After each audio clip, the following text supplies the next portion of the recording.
I'm Felina. And I'm Summer. And you are listening to Broken Broken. Because we're both. The podcast about living your best life by getting real. Hey, broken people. This is Summer. And my guest co-host for today is Priya. Hi, everyone. Glad to be here. Thank you for doing this.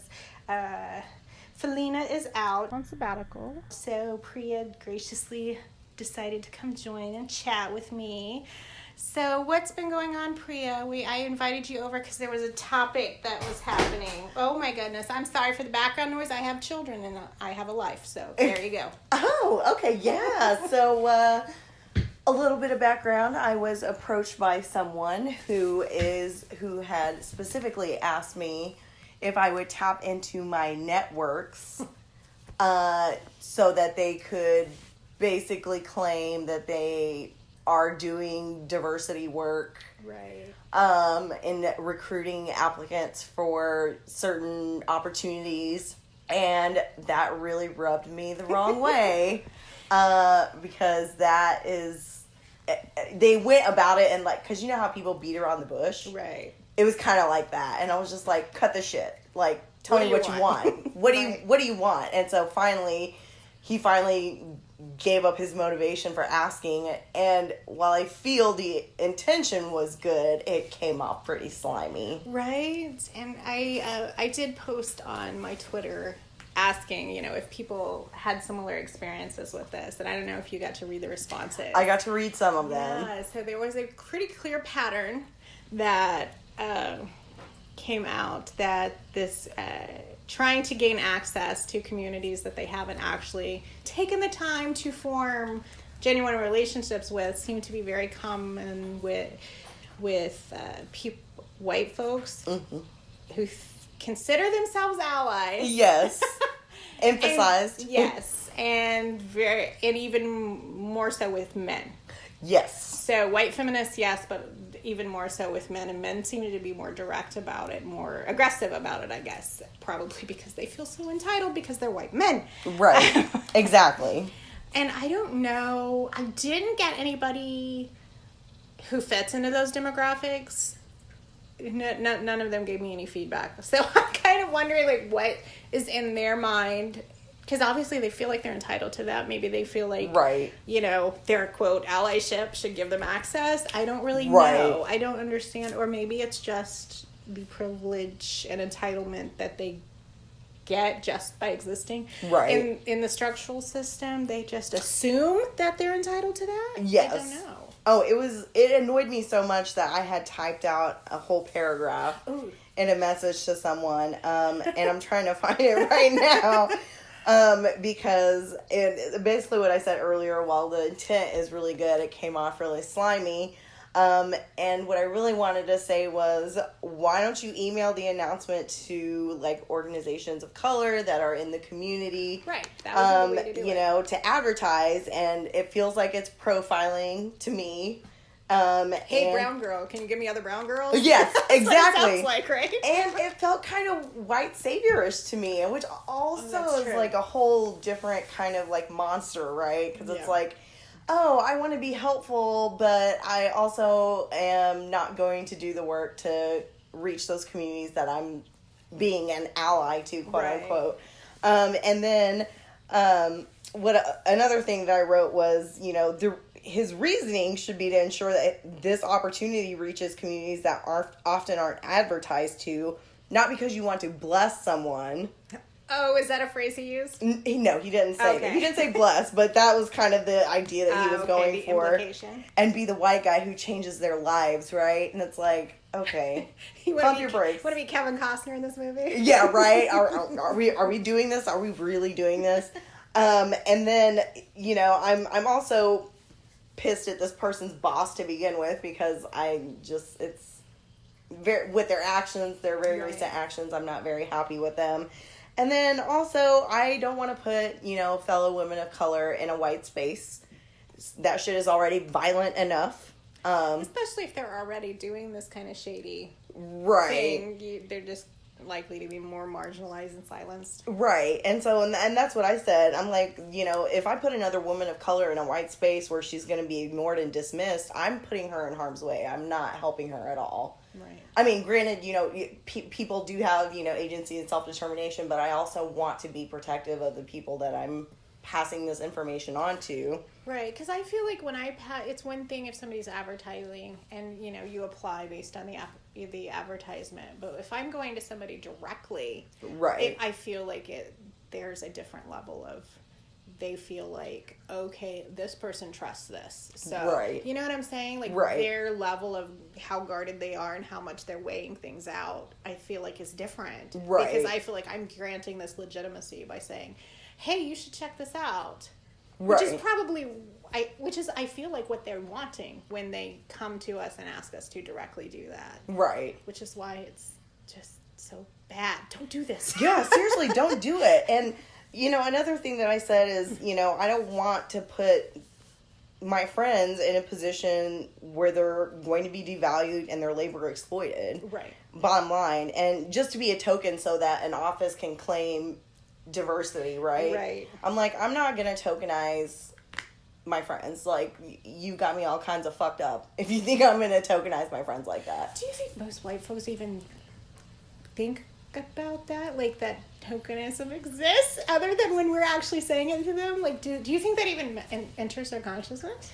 I don't think so. I don't feel like it does. I don't think it registers them. To them, they think they're doing a service by saying we're trying to be inclusive and we want one person from each community. And I'm like, we're not a monolith. Like, we're very diverse in our opinions and how we do things. And one person doesn't speak for an entire population. Right. And so I feel like that totally gets dismissed. But you also mentioned something that I thought was really important, and that was like gaining that perceived legitimacy, right? Yes. I think that's a big part, because if you toss mine or your name around, people are going to be like, oh, right. Because this must be real. They do this work, and this is what they are, so it must be, right. Yeah, and I didn't even realize that was a thing. Like, I had never thought about that. Yeah. So, I worked with somebody who I stopped working with last year. Because he kept trying to do that. He would ask me literally and very directly, which is not a thing you do in our community, to introduce me to this person. He was literally asking for access to spiritual leaders, and I'm like, first of all. And of course, in our way, we just pretend we don't know what they're talking about. I don't know anybody who does that. I don't know what you're talking about. Yeah, exactly. They're like, but even if I do know them, that's not something you do. You don't just roll up there and start asking questions. Right. Any of this works. Right. And that was the first time I'd experienced it so blatantly and realized, oh my God. And then I could see a pattern of people doing it before. Right. Like, this is really something that people do. Like, they are really trying to use you for access. And then I just, a few days ago, heard from someone else who was actually, who was telling me about this person I worked with. She was actually one of our clients. He did the same thing to her. After I refused... Wow. He went to her and was asking her to help him access all these people, and she did the same thing. She's shocked us too. She did the exact same thing, because that's what we're taught to do. We're like, no, I don't know what you're talking about. Yeah. I will play dumb. Yeah, we just play dumb because that's just what you do. But yeah, so apparently that dinosaur sound back there is my 7-year-old who thinks he's funny, hiding behind the couch. Do you want to say hi to the listeners? Hi. Okay, now go back in there, please. Or be quiet. So I don't know. What's the solution? Do we know? Besides setting people on fire in the streets? Because there are days I would like to do that. There are days that I also would second that motion. I feel like having some sort of self-awareness. Like, would you ask this of a fellow white person? And, maybe they would. Is that better or worse? I don't know. And in my opinion, it could go both ways. And I feel like if you were to be like, hey, would you ask this to so and so, and their response would be different, then it's like, okay, maybe there's a chance that light bulb will go off. Like, right. I am asking something that is inappropriate, And I think what really pissed me off about the request I got was, I was thinking that this person was asking me about organizations to advertise to. Right. And so I was all about that. Which is what it sounded like. You showed me the message. Yeah. That's what the first one sounded like. And yeah. then it was like, no, you do this work. Yeah. And so this person was like, I was like, well, I was like, first of all, I have 2 questions. I'm like, are there any women of color in the office? And the second one is this internship paid? Because I am not going to send someone to an internship where they're not getting paid for their labor. Like, that's bottom line. I refuse to do that. And so I was thinking, I was like, okay, there's a couple of different ways we can slice this. And that's when he reported back and was like, oh, well, I just thought that, you know, you could, like, tell people, like, either, you know, if you're in any groups or if you're, you know, connected to anyone, kind of like a whisper network. And that's when I was like, oh, I fucking get it now. Right. You want me to do your work for you. And to that, I say, fuck all the way off. Yeah, that's not even an ethical way to do things. Wow. And it's really funny to me that this is like the 3rd time this has happened with this person. Oh, the same person? Yeah. Oh, so he doesn't learn. No, if I don't know if you guys remember from the episode that we did with Kelly Brook and Felina, the dating episode. This was Book Club Boy. Oh! Can you give a summary in case they haven't heard it? Oh, okay, yeah. So, Book Club Boy was, the intent was good, but it came off slimy. And this person had asked me to join a book club with the caveat that the space would be very, very, white, and that I would probably be maybe 1 or 2 people of color that would be in the group. Okay. And I left this dude on red because I was like, I'm not your token. Right. Like I said, the intent was good, but it just came off wrong. That comes across pretty. And so I always come back to a couple of different things. The first one is, does this need to be said? Does this need to be said right now? Does this need to be said right now by me? And the other questions I would also include is, what have I done to find out this information myself before asking someone? Also, asking yourself if you would approach another person that you have a relationship with and asking the same question and getting a wildly different response. Like, are you prepared for, because like I said, we're not a monolith. Like, we are very diverse in the ways that we do things and the opinions that we have. And it just goes all over me, really, that you would have the nerve to ask this knowing the situation that I was in. So this was someone that I really liked. And you know, things happened. Right. You know, a few things happened. Yeah, and it just didn't work out, and I'm kind of glad it did, because any attraction that I had to this person was efficiently it's over now, right? Yeah, it's over now. So I'm like, bye. See you next year, or at all. And so it's weird because I have a feeling that this person is going to circle back around, and I'm going to have to have that come to Jesus meeting with them to be like, okay, we need to break down how this happened, because... Will there be charts? There needs to be charts. Oh, I feel like there needs to be charts and graphs, and I need a little laser pointer so I can circle and emphasize, you know, certain points on the slide. But it was a really off-putting experience, and the fact that he had the nerve to do that a 3rd time was very... So self-aware he is. Yes. And I just have a lot of issues with people playing the virtue signaling white savior role. And that's kind of what that felt like. And so that just really put a bad taste in my mouth. Yeah. Yes. Don't do that, people. Seriously. Right.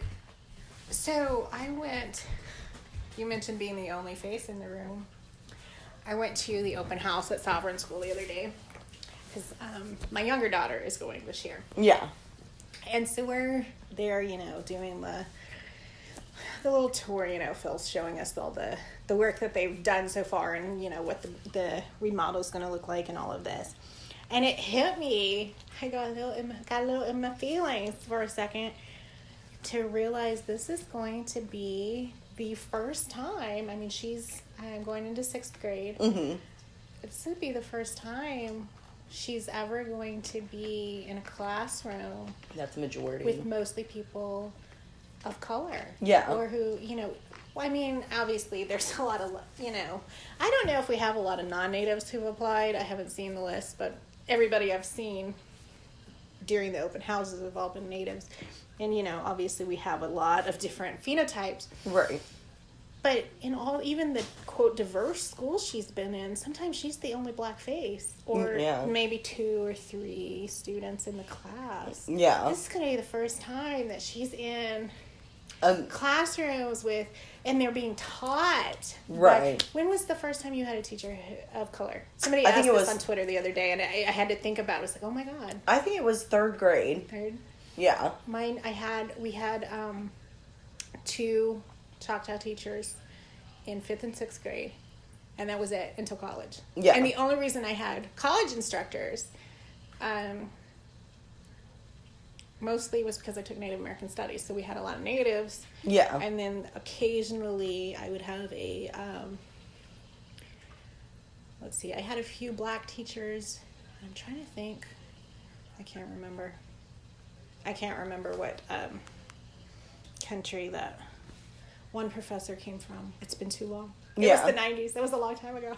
It was 99. And so mostly it's been like white teachers. Like, I don't know. I remember my older daughter, when she went into 6th grade, I think it was, 5th or 6th grade, was the first time she'd ever had a teacher that looked like her. And it meant so much to her because she's Choctaw and Creek, and their mother's also black. And then she has I think her father was white, I think. The picture looked white. I don't know. He was light anyway. Yeah. And her teacher was biracial. And she's like, this is the first time I've ever had a teacher that looked like me. Wow. I was like, oh my God, you're right. It is. I mean, after that, it was very sparse that I had teachers of color until I got to college. And then it was this... Right, college was a lot more diverse, but... Right, yeah. But, I don't think I've ever had a black man as a teacher. I had a dean at the law school, but never an actual instructor. I did, and it was for social work statistics, which was a class I did not do very well in, but... Statistics is he was not a fun thing. He was a pretty cool guy. I liked him a lot. Nice. He worked with me, even though I had a lot of trouble with statistics. You're not alone. A lot of people have trouble with the statistics part. You don't go into social work because you're good at statistics. Right. They're so fucking boring. Yeah, they really are. So, yeah, I don't know. That really got me. Because I'm like, she's finally going to be not the only one or two, right? Because, we've had, everybody in these communities have this, this experience. She had a little boy at school last year, the beginning of last year when we were in that other town. He wouldn't stop touching her hair. What the fuck? Would not stop. And she's like, stop, and she's had problems with, of course, she's got trauma background and stuff. And so we've worked for a lot of years on how you can't beat people to a pulp just because you want to. Right. So she was trying not to turn this into a physical altercation. Right. Which is a lot of progress for her. Yeah. And then, of course, the little dino boy that everybody heard a minute ago, he thought at him. She told him no first, and then he did it again, and the third time he did it, her little brother ran across the room at this boy and headbutted him in the face. Oh my gosh. And this kid was like a 5th grader, and he's a 1st grader, but he's like, she told you no. I dig it. He's learning boundaries early. Right? I'm like, what? That's one of those parenting moments where you're not sure what to say. Right. Like, on the one hand, I feel like I'm supposed to tell you not to headbutt people, but right. on the other... Yeah, if you're totally with you on this one. Yeah, seriously. Especially after you've been told no several times. Mm-hmm. Yeah, I mean, we had problems when we went to the daycare at OU. There was a little kid who would ask things like, oh, why is her hair like that and stuff. But okay, kids say stuff, and especially if they haven't been around people that don't look like them, fine. But what bothered me was she was asking this to her dad, and her dad's laughing. What? And I'm like, what the fuck's wrong with you? Right, seriously. Yeah, he's laughing like it's hilarious. And I'm just like, well, now I know why your daughter doesn't understand that people have different hair textures. Right. There's something wrong with you. Yeah, so. Oh my God. It's a lot of fun. It's terrible. I remember being in high school and one of my friends, her mother, I think they were Pentecostal. Oh, that's fun. Yeah, that's always fun. My grandma's Pentecostal. And I'm sure their heart was in the right place, but her mom was very, I always fuck up saying this word, but fetishizing. Oh, yeah. Because she was like, oh my, what olive skin you have. What amazing hair you have. And I'm just like, oh. Did she call you exotic? Yes. I was like, oh my God, okay, we're done here. Like, I appreciate, I get that you're coming from a good place, but let's just not. Oh my God, that one. Yeah. Yeah, I hear that one a lot. I'm just like, the audacity of men. I'm just like, seriously, you are so lazy that you can't do your own work. Or just men in general. Yeah. Why do you exist? No, I'm just kidding.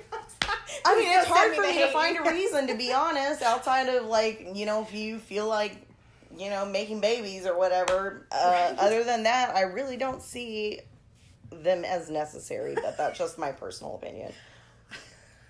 I got a message last night from some stranger on the internet. He went straight for the point, too. He's like, hey, beautiful, so what is your mixed heritage? Oh, my I'm God. like, so is that supposed to be better phrasing than what Right. are you? I'm not sure. I laughed for 10 solid minutes about what leads you to ask a stranger on the internet this question. Right. And, like, how bold. Like, where do you get off being that bold with a question like that with a person you never met? He's a white doctor in Oklahoma. So I'm sure he feels entitled to whatever he wants. Oh, my goodness. No, but seriously, like, white men are, like, the most entitled jackasses I have ever worked with. Ever. Yeah. Well, that's who that was that I was working with. And that was And if I find a motherfucker using my name to get to people, game over. Yeah, that's what I found out about after I started talking to her. And she had been, because she's been getting increasingly disenchanted with him, and I guess she's working on filing a complaint against him. Mm-hmm. That's why she contacted me, because she's been talking to other people who've worked with him. And that's what I found out, was he was using my name, that's how he got her to hire him. And apparently other people, because I worked there, I'm like, I'm sorry, what? Yeah. I thought the first time, because I was working on a contract basis, and I was having, I would do drafting services and research. Yeah. And I would do coordination with the clients, but that was it. That was my role. My role wasn't, but I guess he was using my name like I was, and so he was getting these people to hire him, saying, yes, she works with me and she does all this work in this area and she does all this advocacy in this area, so you should come. And I'm a white male and I'm gonna come in and co-op that shit. And yeah, I had no idea. I did not know all of this was being being said. Be pissed. Yeah, I just found this out, so I'm like, I don't even know what to do with that. First of all, who does that? Right. Secondly, although now it makes a little more sense, some of the stuff that was happening, because he made a comment one time, because as it turns out, Indian country is very small, and so as it turns out, a lot of times you've got 2 degrees of separation from any given person, pretty much. Yeah. So on 2 different occasions, we ended up having people come for a consult and finding out that it was guys that I had dated. No big deal. Yeah. Not a problem for me, not a problem for them. Right. But I would be like, how did you find out I dated them? But apparently that's what he was doing, was he would bring me up as part of his sales pitch, and they'd be like, oh yeah, I know her. And the way I found this out was because he made this sideways remark to me about how it seems like I've dated half of Indian country. And I'm like, I'm sorry, what? Excuse did you just me? say? Yes. And I'm like, first of all, that's only 2 Right. people. And then he later he made that remark a couple times. I'm like, that's not okay to say to me. Right. And then one time he made a remark about, he was telling me about somebody that he was going to ceremony with, and I'm like, and I knew who he was. I'm like, yeah, I know, because he was trying to get me to come out to some event or something that this guy was at. I'm like, no, I'd rather not. Yeah. I know who he is. He has a long history, and I just don't want to be involved. Right. With, I mean, he's a predator. I understand that. I know he says he's changed, but I'm not comfortable around him. Yeah. And he says, really? Because he seems like the kind of guy you would have dated. I'm like, what? You are about to get knocked across the room, I'm sir. like, first of all, no. When he started hitting on me several years ago, I said no. And that was before I knew this information. Right. But you don't get to say that to me. Right. What gives you... What even? Like, that would go all over me. Mm-hmm. And I was in a position where I'm like, well, half my income was right. coming from this guy, from the contract with this guy. Yeah. And so I was like, well, I just kind of would be a smart ass, and I'm like, you don't, make a joke. I'm like, you don't get to talk to me like that. No. And then let it go. And then finally I just couldn't take it anymore, and we stopped working together, and life has been financially hard ever since, but yeah, but to get away from a creep like that. Yeah, I'm glad I'm not still there, because apparently he's gotten worse, and the things that I've been told the last week have been rather disturbing, and I'm like, I'm glad I don't work with him. But now I feel like, was he able to cause harm to people by using my name in order to access them? Right. Because I purposefully never made my connection with that firm public. Yeah. For that reason, because I was working behind the scenes and I didn't want people retaining it. Yeah. Based on me working there. I didn't want that. And I had that conversation explicitly with him. And so now to find out that he did it, that he used, because I refused to play that role, he just used my name without my knowledge in order to gain access to people. Oh my God. So now I feel like, that is so what horrifying. harm was caused. Yeah. That is horrifying. Yeah, it never occurred to me that was even within the realm of possibility. Because like I said, who does that? Right. So it never entered my brain that was possible. So now I feel like I'm trying to find out wow, what those possibilities are, and is there a way for me to help fix any of them if he, because surely if he's right, if he's done it with one, he's probably harmed other people too, which she's fired him now, thankfully. But yeah, oh my God. Just the entitlement, it just makes me so angry. Mm-hmm. I can't even wrap my head around it. I'm minding my fucking business. Maybe you should try the same. It costs nothing. Yeah, it's free and it don't cost shit. You can contact the podcast at brokebrokenpodcast@gmail.com. The Broken Podcast can be found online at www.brokebrokenpodcast.com, on Twitter at BrokeBrokenShow, on Instagram and Facebook at Broke Broken Podcast. You can listen to us on iTunes, Stitcher, SoundCloud, and YouTube.